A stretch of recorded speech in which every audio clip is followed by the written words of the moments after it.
Ils vont voir qu'on construit les vidéos de l'errance canadienne de ce 25 avril ici dans notre studio. Studio d'enregistrement où nous fabriquons, remontons de toutes pièces, œuvres vidéographiques pour vous présenter. Oui, ben oui, pour vous les présenter à vous directement maintenant. Chut. Endroit secret, ne pas dire à personne, pas de divulgation, sinon... Allons vous voir à la maison, vous torturez, vous allâchez tous les membres pour en faire qu'un dans une seule pièce et... Tirez la chasse d'eau, plus rien. Vous ne serez plus. Enchaîne, enchaîne, enchaîne. Enchaîne, non. Enchaîne-moi, j'en peux plus.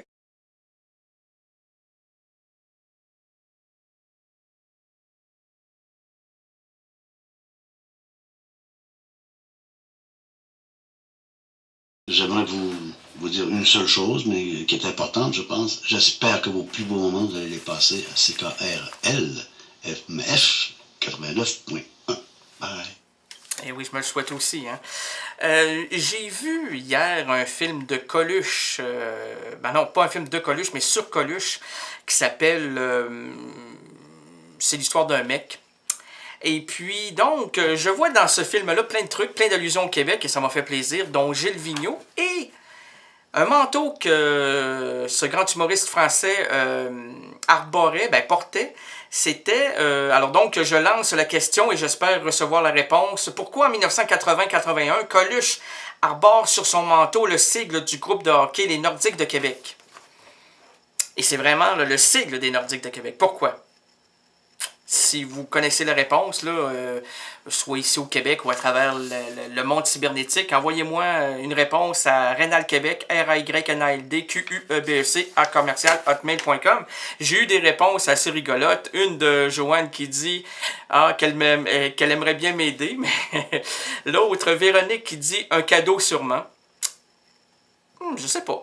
Il y a Madame Béquin qui, elle, dit « Coluche est québécois et il jouait pour les Nordiques dans les années 70 où on l'a payé pour le porter. » Je crois pas. Non. Monique, elle, qui dit « Alors là, aucune idée. » Et puis Sophie qui me réplique ben, c'est parce qu'il était fan de hockey québécois.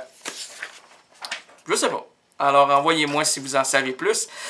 Pour les gens qui n'ont aucune vision de cet humoriste, ben, Coluche était dans les années, et puis ce film-là le relate, dans les années 80-81, il s'est présenté comme candidat à la présidentielle. Alors donc, le comique Michel Colucci, alias Coluche, annonce officiellement sa candidature à la présidence de la République. Ça, c'est le 30 octobre. Il a réuni une centaine de journalistes au Théâtre du Gymnase, où il se donnait en spectacle, mais tout croit à une plaisanterie. Coluche, accablé par la pression et surtout par les menaces de mort, se retira de la campagne présidentielle au bout des 5 mois, dont le 6 avril 1981. Alors donc, c'est maintenant la fin de l'errance rénadienne. C'était quand même assez didactique là, à la toute fin. Je me reconnais plus là-dedans. Mais préparez-vous, hein. Préparez-vous mieux que ça, là, parce que... ça risque de déconner musicalement parlant, parce que notre ami, le rouquin, s'en vient. Mais avant, attention public auditeur en délit! Attention, attention, attention! Oui, parce que là, les nuages apparaissent et la pluie viendra. Alors, rentrez directement à la maison, ouvrez votre radio, ou surtout votre ordinateur, et envoyez-moi vos courriels, parce que vous allez pouvoir voir des... Oui, tout ça, là, c'est à travers, à travers les rouages cybernétiques. Vous pouvez voir des explosions iconiques qui se sont faites durant cette émission. Qu'est-ce qu'il voulait dire par là, le petit gars? Attention, public auditeur en délire, l'errance rénadienne explose en dehors des sentiers radiophoniques. Oui, mesdames et messieurs, grâce au travail effréné de votre rénal gagné adoré, nous filmons les montées inusités, les variations extravagantes, et nous vous les dirigeons jusqu'à vous via le cybernétique au www.errancerénadienne.blogspot.com. Et ben le gars, il se promène, là, il est sur le coin de la 4e rue et 3e avenue avec une décapotable. J'espère qu'ils vont mouiller. Pour impressionner les gamines, le gars. Décapotable, moi. Ah ouais, la décapotable, décapote. Et puis donc, vous clapotez en parlant de décapotable sur www.gargoyle.fr et vous entrez Errance espace Rénaldienne. Le premier errant, c'est moi. Donc, les courts-métrages vidéographiques arborent des titres aussi étranges que la composition des œuvres filmiques. Pour cela, vous avez qu'à vérifier. Puis aussi, hein, comme je l'ai dit tout à l'heure, vous pouvez m'écrire et je vais prendre mon temps pour vous le dire. Là.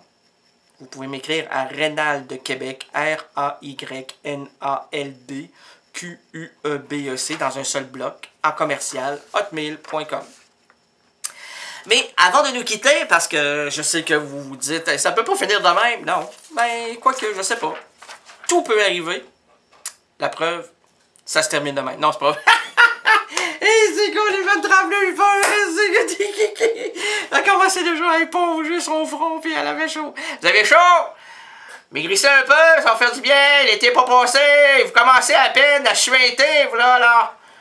Eh, c'est tabarouette. Hein? Si vous voulez rentrer dans votre bikini de 1972, là, allez-y, pétrissez la pâte et refermez les... Wouh, ça va faire... ouais, c'est pas tout à fait ce qu'on pensait à l'époque, hein? Avoir su, votre Théodore ne se serait pas marié avec vous ou encore en doute. Mais quand on aime jusqu'au bout. Puis surtout, ça sera pas le genre à divorcer, lui, là. Hey, ce gars-là, là, quand il signe son formulaire, puis qu'on lui dit que c'est pour 2 ans, il va les faire, ces 2 ans. Même s'il doit souffrir pendant 2 ans, il va respecter la loi, parce que pour lui, la loi, c'est... C'est la loi. C'est la loi. La loi, c'est la loi.